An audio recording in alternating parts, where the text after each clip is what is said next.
Hi,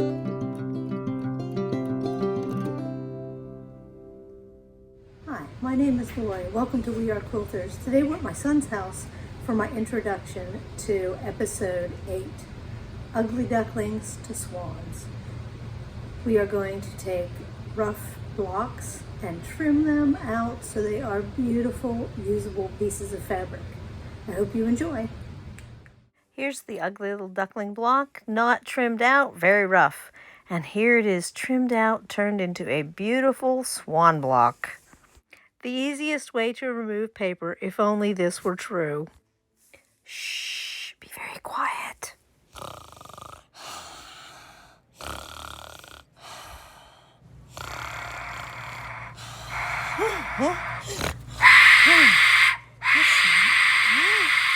What's going on?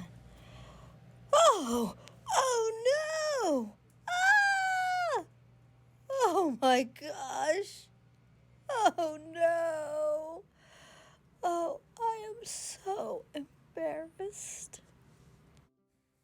Time for a quick review of trimming blocks. First, with the big ruler, oversized to make life easier. So you line it up, you turn it, you line it up, you turn it to get the perfect size that you want. Just make sure you pay attention to those lines. Square trimming ruler. So this one is a little bit oversized and it has the 1/2 inch along the outside edge. Trim, trim, trim. Make it beautiful. Trim it, turn it, trim it, turn it. You can do it at an angle if you want, as long as you have the square when you're done. The exact size ruler. Boy, this makes life easy. Trim on 2 sides, turn it, trim on 2 sides, turn it. You can do it at an angle if you want. Do it straight if you want. Beautiful, beautiful. Now the slicey dicey ruler. I do not know the name brand of this. It is not printed on this ruler. It is available on Amazon. Do 2 sides, turn the block, do 2 sides, turn the block. Turn, slice, turn, slice. Now for Accuquilt, and this is not a sponsored video, so I'm going to do 4.5 inch squares. Here's my ugly duckling block.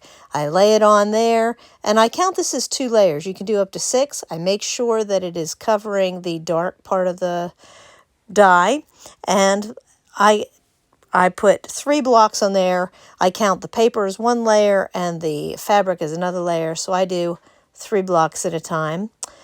There's my 3rd one that was not in the picture earlier.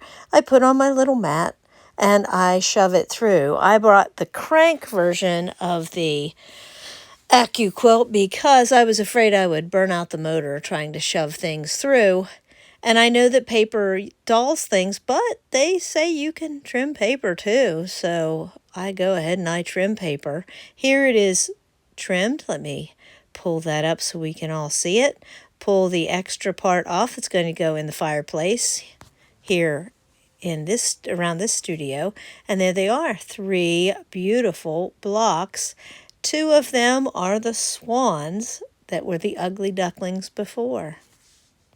We now have some extra fabric we can use for the background or whatever we'd like in a block. Nothing like treasure from trash. Next up, I have the arch that goes along with the wedding ring quilt. I lay one of those on there, and again, I make sure it covers the part of the die where it's going to cut. And I always cut 3 layers. Why waste time? So I lay those on there and put on my mat and shove it on through my Go cutter. And I roll it the whole way over. You could roll it part way and then roll it back if you wish, but I don't do it that way. I just roll it right on through. And here's the reveal. I pick up the papers, and this is so much better than trimming the shape out by hand. There's the little bit of waste, and here are the pieces already trimmed out. The bottom one is the one that I had on the board earlier.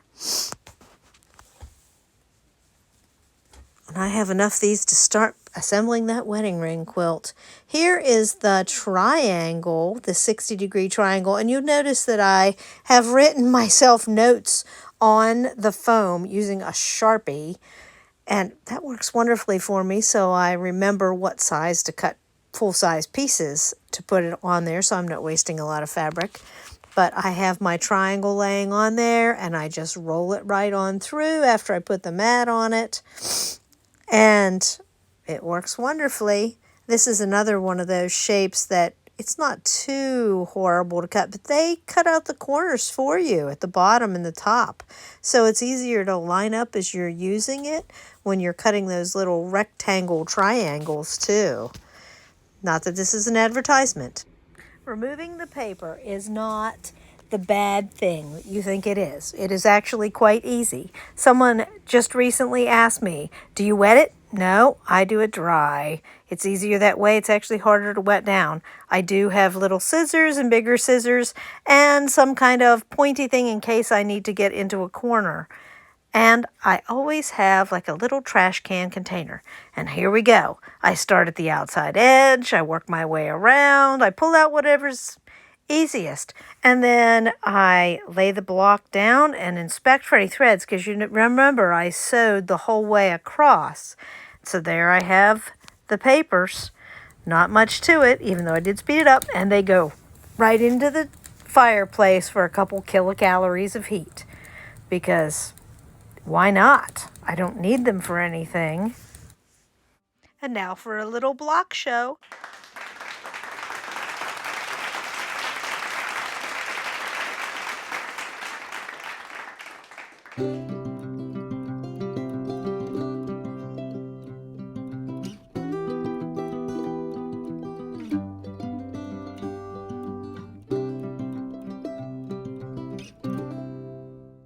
And now for just a little sneak peek and tease for next week's episode on actually using these blocks.